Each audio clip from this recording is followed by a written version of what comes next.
Dear friends, welcome to my channel. I'm Berezovets. Today we'll discuss the scandalous visit of Slovak Prime Minister Robert Fico to Moscow, where he met with the dictator Putin. Ukrainian President Zelensky has already responded to this, writing on Twitter that this visit should be of interest to law enforcement and special services in Slovakia. The scandal is likely to continue to escalate, while Fitz has previously stated that he would be happy if Putin invited him to the so-called victory parade on May 9th, where he is most likely to go. And most likely we have a chance to see another controversial leader from the European Union there, Hungarian Prime Minister Viktor Orban. Dictator Lukashenko has today registered as a presidential candidate, marking his 7th participation in the so-called elections, which will take place at the end of January next year. To be precise, it's not really an election, but rather a simulation. Ukrainian experts have stated that the so-called newest weapon is actually nothing new, as it was produced at least in 2017-2018 as a result of an attack on the Rostov region. The largest Russian military training ground, Kadamovsky, was damaged. The Russian Telegram channel reports this, and the New York Times writes that the idea of sending North Korean troops to fight against Ukraine was actually not Putin's invention, but a proposal from Kim Jong-un himself. Thus, he is trying to train his troops and modernize the army. Zelensky stated that North Korea has lost around 3,000 of its military personnel in the war against Ukraine, both killed and wounded. Thus, he is trying to train his troops and modernize the army. Zelensky stated that North Korea has lost around 3,000 of its military personnel in the war against Ukraine, both killed and wounded. The Joint Chiefs of Staff in South Korea, citing South Korean intelligence, reported that at least 100 North Koreans have been killed or wounded.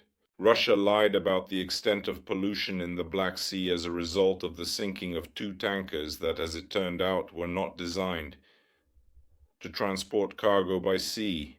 These were river vessels. Now, the total amount of spilled oil products could reach 200,000 tons. Earlier, Russia lied about the amount spilled, claiming it was no more than 9,000 tons.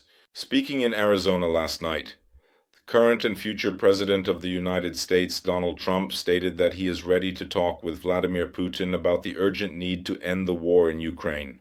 Peskov responded that Putin does not plan to meet with Trump for now. Additionally, during this speech in Arizona, Trump stated that America intends to take back the Panama Canal.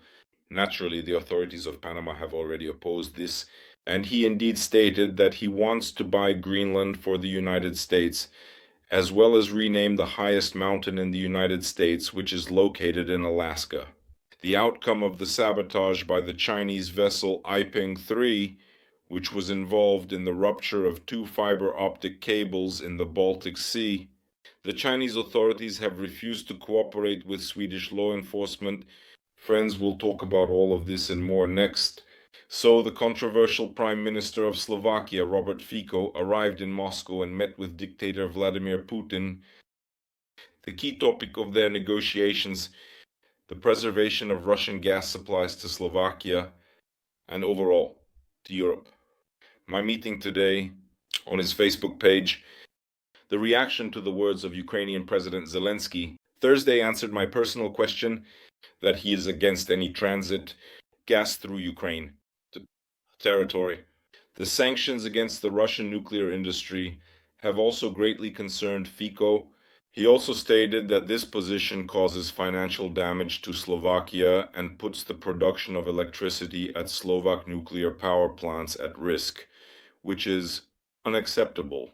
Let me remind you that the contract between Ukraine and Russia for gas transit expires on January 1st, 2025. Both Ukrainian President Volodymyr Zelensky and dictator Vladimir Putin have stated that the contract will not be extended.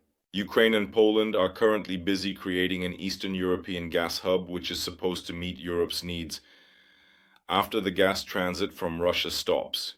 Naturally, all of this concerns two of Putin's key allies in the European Union, Viktor Orban and Robert Fico. The latter stated that he is very eager to be invited to the victory parade on May 9th in Moscow. I'll say it again, there is a high likelihood that Orban will go there as well. The latter stated that he was very eager to be invited to the victory parade on May 9th in Moscow. I'll say it again, there's a high likelihood that Orban will go there as well. Putin obviously looked during the meeting yesterday in the photo and video materials that were shown by the Kremlin's press service. Essentially, he is the triumphant. He is clearly pleased with that. Essentially, he is the triumphant. He is obviously pleased with it. That after Hungarian Prime Minister Viktor Orban, this is already the second leader of a European Union country to visit the Kremlin and meet with him personally. Thereby, the Kremlin is declaring that there is, of course, no international isolation of Russia or Putin personally. Slovakia is a signatory to the Rome Statute, recognizing the International Criminal Court's jurisdiction in The Hague, which has issued an arrest warrant for Putin on charges of abducting underage Ukrainian citizens. Robert Fico is meeting with a war criminal recognized by his own government. This raises concerns about EU unity, especially after Hungary vetoed another military aid package to Ukraine. So, in essence, Robert Fico is meeting with a war criminal who is recognized as such by his own country, his own government. All of this raises extremely concerning thoughts about the unity of the European Union, especially since Hungary previously vetoed the provision of another military aid package to Ukraine by the European Union countries. Let me remind you, Fico also threatened Ukraine with dire consequences if the contract for the supply of Russian gas through Ukrainian territory is not extended. Let me remind you, both Zelensky and Putin have officially stated that it will not be extended, and Zelensky has already reacted on his account on social media X. He wrote that Fico's meeting with Putin in the Kremlin is unacceptable because they can't publicly say anything about what was discussed at the meeting. They are afraid of public reaction. Moscow is providing significant discounts to Fico, but Slovakia is paying for them. Such discounts are not free. Russia pays for them with sovereignty or through shadow schemes. This should interest the Slovak law enforcement agencies and special services. Moreover, Zelensky stated that Fico wants to receive Russian gas and is ignoring the serious security risks. The goal is to do business with Russia. It's beneficial for him, and it's really a big security issue for both Slovakia and all of Europe. Why is this leader dependent on Moscow? What is he paying him with, and what is he paying for? Well, something tells me that in the near future, against the backdrop of this scandalous trip of the officers to Moscow, there should be some journalistic investigations regarding the activities of the officer himself or people from his inner circle. And there, the skeletons in the closet of the Slovak Prime Minister will certainly appear. Moreover, representatives of the Slovak opposition have repeatedly hinted that not everything is so clean there. In fact, the European and Hungarian independent press has also written about the strange hobby of another Kremlin lover, Viktor Orban, many times, including hinting that he could be connected both to Russian organized crime Seva Mogilevich and to Russian special services. However, this has never been proven. As previously reported by the Moscow Times, the operation involving the Nutcracker was a major special propaganda operation aimed at intimidating the West and Western citizens, devised by the Russian intelligence services and supported by Putin. After the Americans and their allies allowed the Ukrainian armed forces to strike Russian military targets with Western weapons. In particular, missile strikes were carried out using weapons produced in the USA and the Storm Shadow manufactured in the UK. Now, this whole story has become biological. Continuing on, experts quoted by Defense Express have established that the key components of the Oreshnik missile, which was used to strike the Ukrainian city of Dnipro, were actually produced in 2017-2018. The Ukrainian city of Dnipro actually produced in 2017-2018. In 2017 and 2018, the intercontinental ballistic missile, the Yars ICBM, that's exactly how it's classified, was just sitting in a warehouse. These experts claim that Russia does not have significant reserves of the Nutcracker. For mass production of such a product, it will take years and years.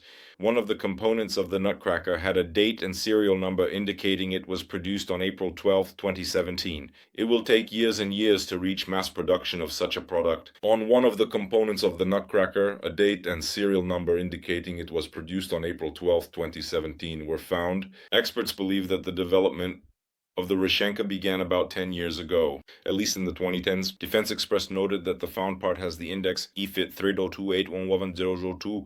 Analysts link this marking to the Scientific and Production Center for Automation and Instrument Engineering, named after academician Pelyugin, which is part of Roscosmos Corporation. It supplies control systems for Proton-M rockets, Zenit rockets, and the frigate upper stages. Thus, experts conclude that the Nutcracker is not actually advanced technology at all. It supplies control systems for Proton-M rockets, Zenit rockets, and frigate upper stages. Thus, experts conclude the Riverman is not really an advanced one, and the Riverman is not. This was stated by Alexander Kochetkov, a former employee of the Dnipro Design Bureau, Yuzhny. Experts from the American Pentagon have also concluded that the Nutcracker is a modified version of the Russian RS-26 Rubezh missile. The launch mass of the missile can reach 40-50 tons, and its flight range is about 6,000 kilometers. We consider the use of the Rishenka as an information psychological special operation. Data regarding Russia's lack of not just significant but even any quantity of such missiles is confirmed by several independent sources. So every time information is thrown out, information about the launch of Hazel from the territory of the Kapustin Yar landfill in the Astrakhan region, this information should be perceived, I repeat, solely from the perspective of a psychological operation.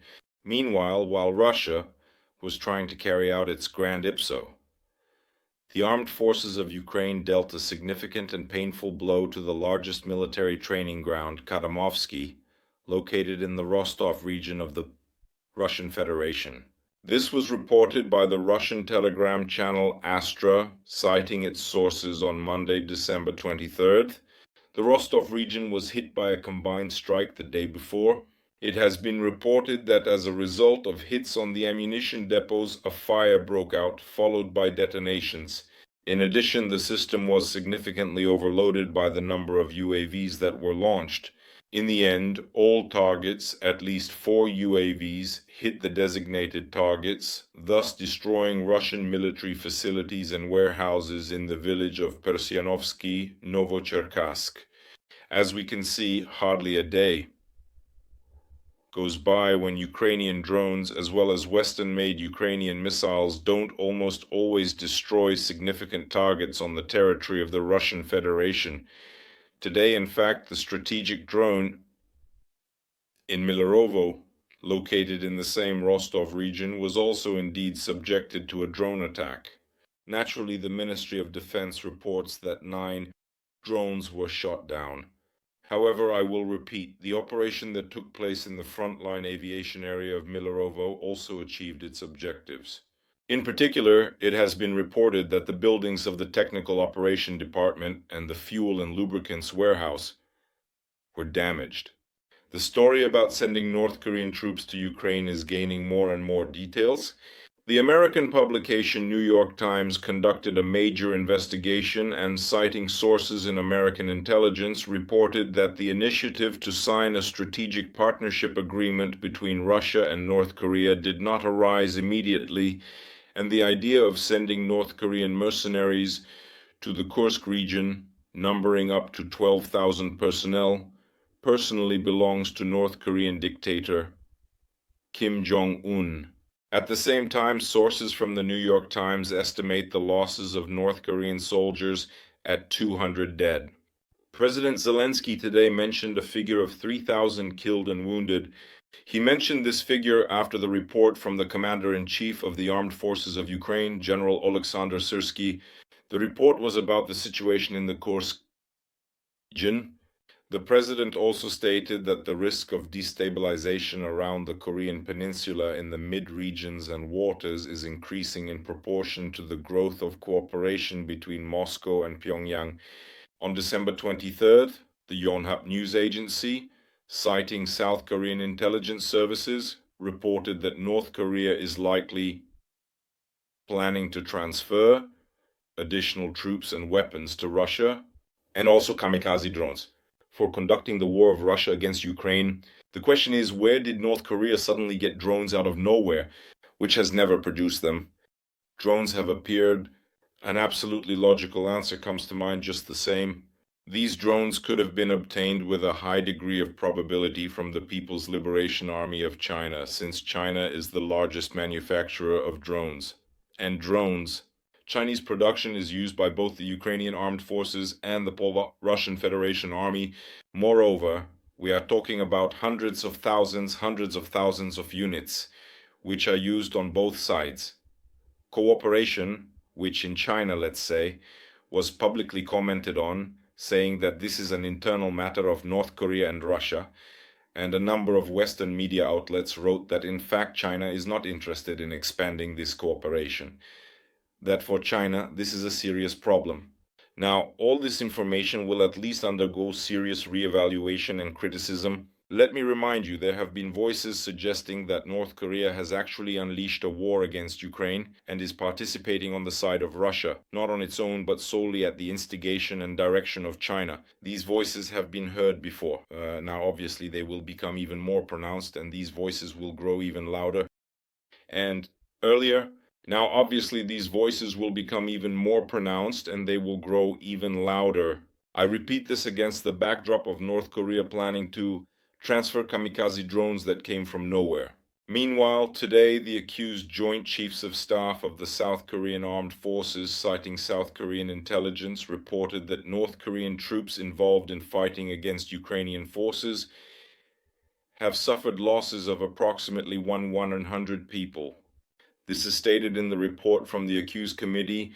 According to South Korean intelligence, this figure includes 100 killed in action and 1,000 wounded. Different degrees of severity, not all of them will survive, a delta of 1,100. The figure from the Joint Committee, we have this delta. 1 in 100 is the figure from the Joint Committee, the Chiefs of Staff of the South Korean Army, and the 3,000 figure from Zelensky, who in this case relies on data from the Commander-in-Chief of the Ukrainian Armed Forces, General Oleksandr Syrsky. In addition, as stated by South Korean intelligence, Kim Jong-un has ordered the establishment of mass production of strike drones on the territory of North Korea and to transfer to Moscow 2 40mm multiple launch rocket system and a 170mm self-propelled artillery. All of this could lead to an increased military threat from North Korea towards us. It is stated in the report from the Joint Chiefs of Staff, the South Korean Army. President Zelensky also stated this. NATO is also viewing the situation with the strategic partnership between Pyongyang and Moscow as extremely dangerous. The alliance has every reason to assert, as NATO Secretary General Mark Rutte stated, that Russian nuclear missile technologies are already being delivered to North Korea in exchange for sending North Korean troops to participate in the war against Ukraine on Russia's side. This whole story is attracting more and more attention. The discussion will be about how this cooperation will intensify. This poses a direct threat to the interests of the United States, NATO, and of course South Korea and Japan, against which all of this will be directed.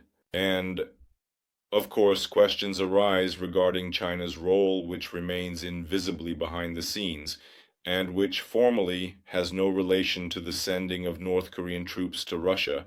However, I will repeat once more, the information about the shipment of a large number of kamikaze drones from North Korea raises the question, where are they getting the materials from? Where are they getting the materials from? And if ultimately these drones, which will undoubtedly be partially intercepted and suppressed by the electronic warfare systems used by the North Korean military, end up in the hands of the Ukrainian military and thus our allies in NATO, and it turns out that all of this has components made in China, all questions be resolved after this.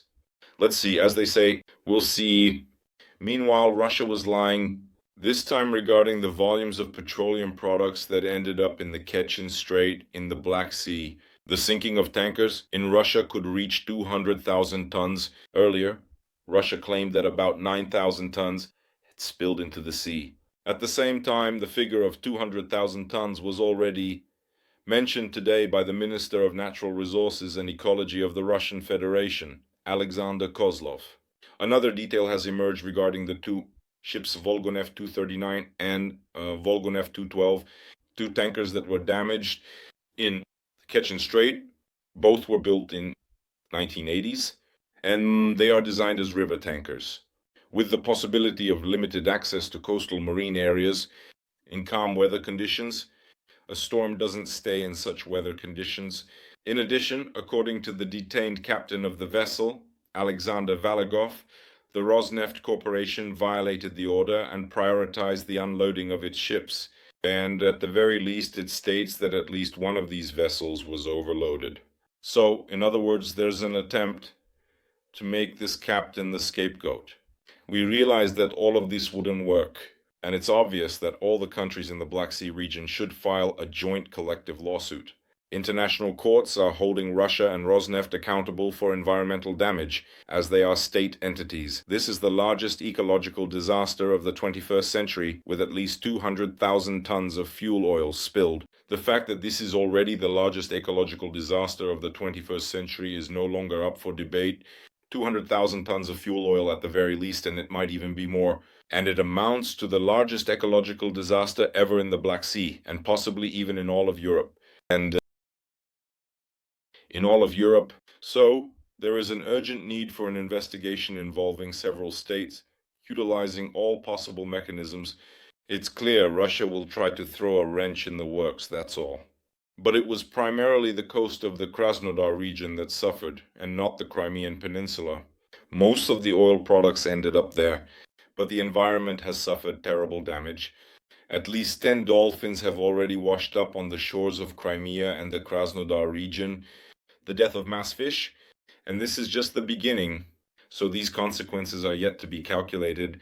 Meanwhile, during a rally yesterday in Arizona, future US President Donald Trump announced his intention to meet with dictator Putin. He mentioned that during his time there were naturally no wars in Ukraine or the Middle East, and his task is to end these military conflicts as quickly as possible. He didn't outline any specific timelines for the start of the negotiations. Today, the Kremlin's press secretary Dmitry Peskov reacted to yesterday's statement. He stated that there haven't been any real impulses so far, referring to whether there is a possibility of a meeting before Trump's inauguration, which I remind you will take place on January 20th, 2025. Trump also made a number of other loud statements. In particular, he said that he would demand the return of the Panama Canal under U.S. control if transit fees for American ships are not reduced. The Panama Canal was opened, I remind you, 110 years ago in 1914. The United States managed the canal until December 31st, 2019, and according to President Carter's decision made back in 1977, it was fully handed over since January 1st, 2000, under the control of the Panamanian government. The president of Panama, Jose Ulmulino, has already responded to Trump's claims, stating that the canal serves the global community and will continue to belong to the government of Panama, of course. And one more statement. During his first presidential term, Trump stated that he wanted to buy the island of Greenland, which is under the Danish kingdom, and the Prime Minister of Greenland, Mute, Egid, has already told Trump that Greenland is not for sale and will not be sold. In addition, Trump plans to restore the historical name of Mount McKinley. This is the largest, tallest mountain in the United States, located in Alaska. Senator Muravsky, a Republican, has already spoken out against this decision to rename Mount McKinley. The national Hollywood name was adopted during President Obama's administration. Now President Trump will challenge all of this. And finally, the continuation of the story with the Chinese vessel Yipeng 3, which was detained in the territorial waters between Sweden and Denmark.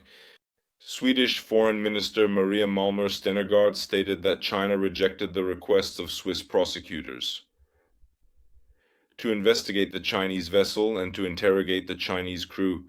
The Swedish police were on board, but as observers in connection with the investigation of China, I want to point out that China did not heed our request to allow prosecutors to conduct an investigation on board, Stenergaard stated.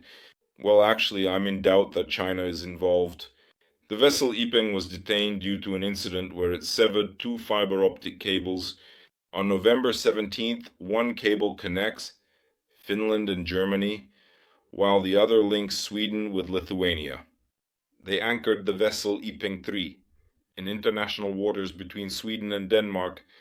Well, there was information that the Chinese vessel Yiping was under the command of a captain who is a citizen of the Russian Federation. The vessel shows external signs of confirmation, meaning there is no doubt that it damaged these two fiber optic cables. China's refusal to cooperate with China on the grounds that only Chinese investigators would conduct the investigation and the rest could only observe supports the theory that this sabotage was intentional. There is no coincidence, no randomness involved, and this actually confirms the malicious action by China, which carried out this sabotage thousands of kilometers away from China in the distant Baltic Sea. A direct threat to NATO interests, assistance to Russia, and this must be responded to and responded to harshly. I hope that the European NATO members will put a definitive end to this situation and that China will pay for everything and not just in money. That's the news we have for you today, friends, in this extensive overview.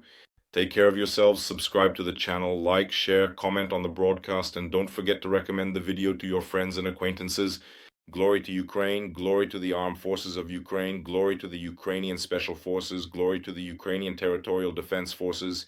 You are with Major of the Ukrainian Army, Taras Berezovets. Friends, see you next time. Bye-bye.